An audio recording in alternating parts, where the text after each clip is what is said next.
Hey traders, so over here we have the Euro New Zealand and we took a buy over here. So let me bring you through this trade, alright?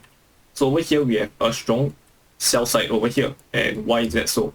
You can see this wick form over here that grabs liquidity above these highs as well as this high. So this up to sell move broke out of structure over here. So this creates a supply zone, and we have imbalances inside of here that needs to be filled, right? Eventually got filled as well. So you can see this creates a markup towards this supply zone to mitigate orders inside of here. And over here we didn't take a sell because we are ultimately in an uptrend, right?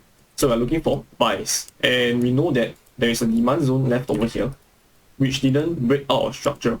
So typically we would have waited for a breakout, leaving behind a demand zone before coming back down to buy. But instead, we took this demand zone and we know that prices are likely to tap into this supply zone before moving down towards our demand zone over here. So can you understand how prices are being delivered to you, and do you have a projection in your head that tells you where prices will be moving? So because this sell side move break out of structure, we know that prices are eventually going to come back down to this level or this level, correct? And this demand zone that left behind an order block didn't break out of structure. So with that, right, we will not aim for a higher high. We will aim for the next supply zone that is going to bring us down lower, correct? So over here, you can see as prices came back down towards this demand zone, it created multiple lows or support area that eventually got taken out by this pin bar, correct? And this pin bar was validated by a strong buy side move. So with this strong buy side move, we know that prices is coming back down towards this demand zone to mitigate orders inside of here to push prices eventually towards this supply zone, which didn't happen in this case. However, we managed to take some profits at previous highs. So 1:1.4. And you know that when we place a buy limit here, we didn't get filled perfectly, but prices went deeper into this demand zone. And let me bring you to the 5 minutes time frame.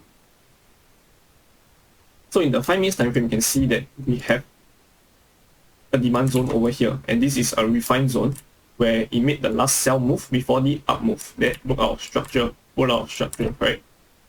And prices came back down to mitigate perfectly into this demand zone, which led us higher, right? It brought us to higher prices.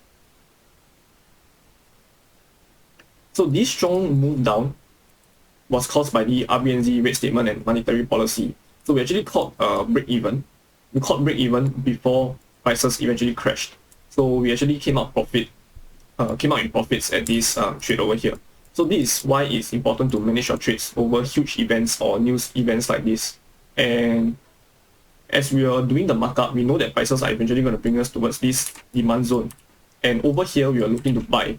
But clearly, this move over here didn't give us any opportunity to buy, as we are waiting for a move something like this, an accumulation area, a breakout, a shift in structure, and institutional traders moving into this, buying from here, before pulling back into this unmitigated area for us to buy up, right? But instead, prices just smashed through this zone and we couldn't find any entries at all.